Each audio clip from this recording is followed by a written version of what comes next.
जय श्री राम कृष्ण वंदे जगत गुरु भजन भागीरथी क्या विरल परवहम। आप सर्वात्मीय बंधुओं को जय श्री राम।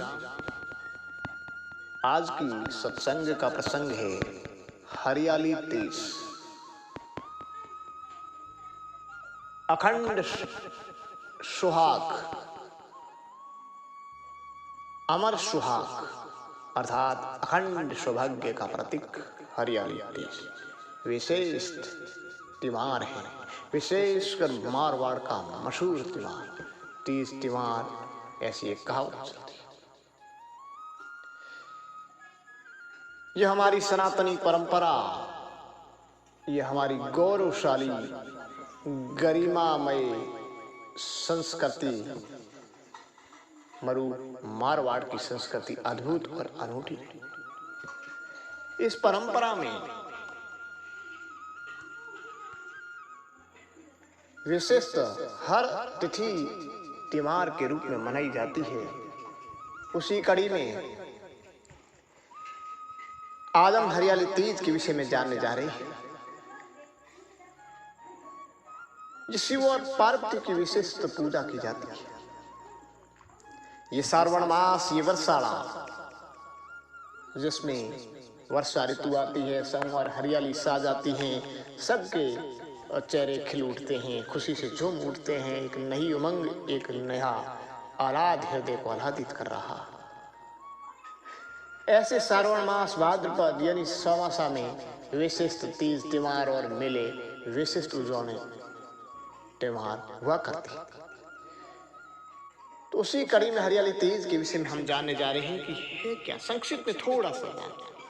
आज हरियाली तीज दिन भर मनाई गई। इस बार विशिष्ट योग रहा। ये श्रावण मास में मनाई जाने वाली तीज, जिसको हरियाली तीज कहते हैं, इस दिन महिलाएं अखंड सौभाग्य के लिए गौर और गणेश की आराधना करती हैं, मिट्टी की प्रतिमाएं बनाकर। इस दिन विशिष्ट पूजा विधि 16 श्रृंगार करके करती है। 16 श्रृंगार बड़ा प्रसिद्ध रहा है इस मारवाड़ संस्कृति में महिलाओं के अखंड सौभाग्य के लिए। तो अखंड सौभाग्य के लिए महिलाएं गौर गणेश की आराधना करें। श्रावण मास में मनाए जाने वाली ये तीज हरियाली तीज कहते हैं। आज 16 श्रृंगार करके अखंड सौभाग्य के लिए महिलाओं ने गौरी और गणेश की पूजा अर्चना की। इस वर्ष ये 7 अगस्त ये आज का रहा। हरियाली तीज श्रावण मास की शुक्ल पक्ष की तृतीया तिथि को मनाई जाती है। इस बार हरियाली तीज पर शिव योग का शुभ संयोग बन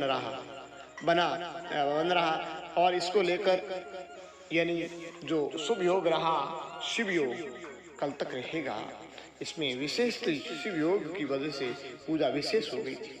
तो हरियाली तीज वैसे तो मारवाड़ समाज के लिए विशिष्ट है, लेकिन आज अन्य समाज के लिए, अन्य क्षेत्रों के लिए भी हरियाली तीज विशिष्ट होती जा रही है।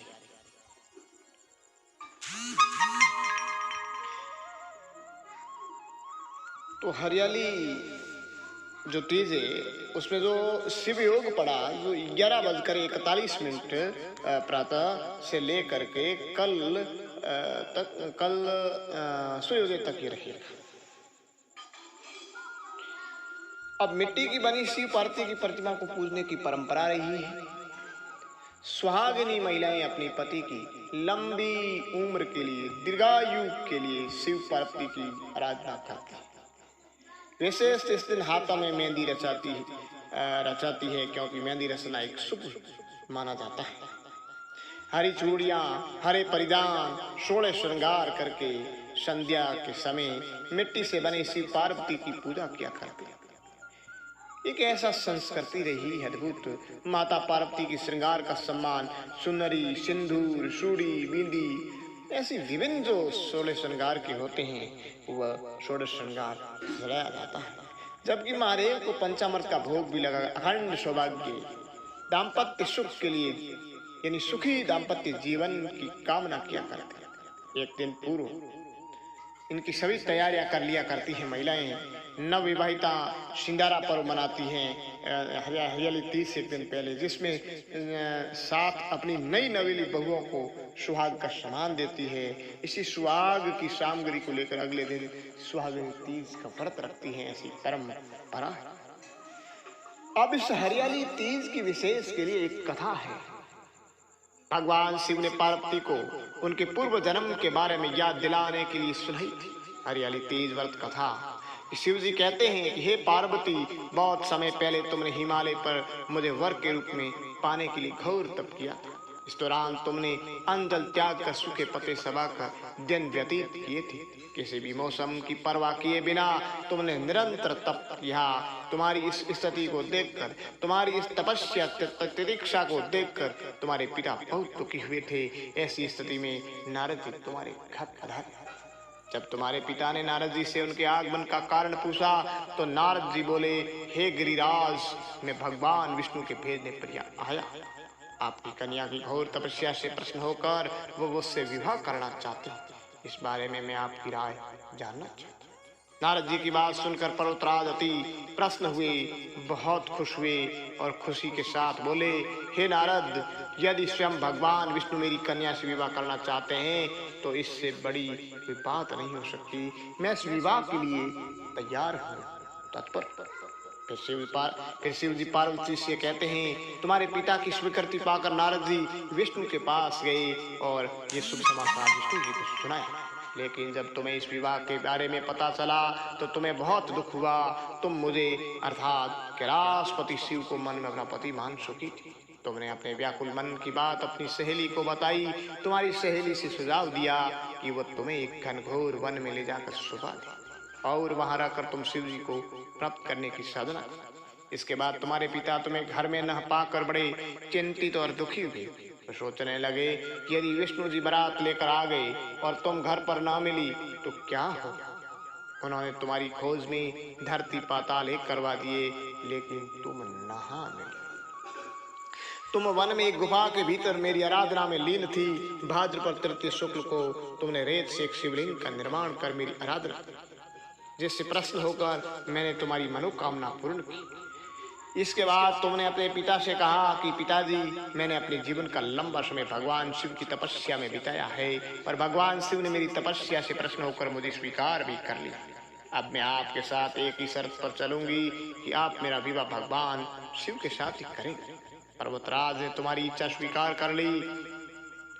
अर्थात महादेव शिव जी कहते हैं कि हे पार्वती, पर्वतराज ने तुम्हारी इच्छा स्वीकार कर ली और तुम्हें घर वापस ले गए। कुछ समय बाद उन्होंने पूरे विधि विधान से तुम्हारा विवाह संपन्न करवाया। भगवान शिव ने इसके बाद कहा कि हे पार्वती, तृतीया को तुमने मेरी आराधना करके जो व्रत किया था उसी के परिणाम स्वरूप हम दोनों का विवाह संभव हो। इस व्रत का महत्व यह है कि मैं इस व्रत को पूर्ण निष्ठा से करने वाली प्रत्येक स्त्री को मनोवांछित फल देता हूँ। भगवान शिव ने पार्वती जी से कहा, इस व्रत को जो भी स्त्री पूर्ण श्रद्धा से करेगी उसे तुम्हारी तरह अचल सुहाग प्राप्त होगा।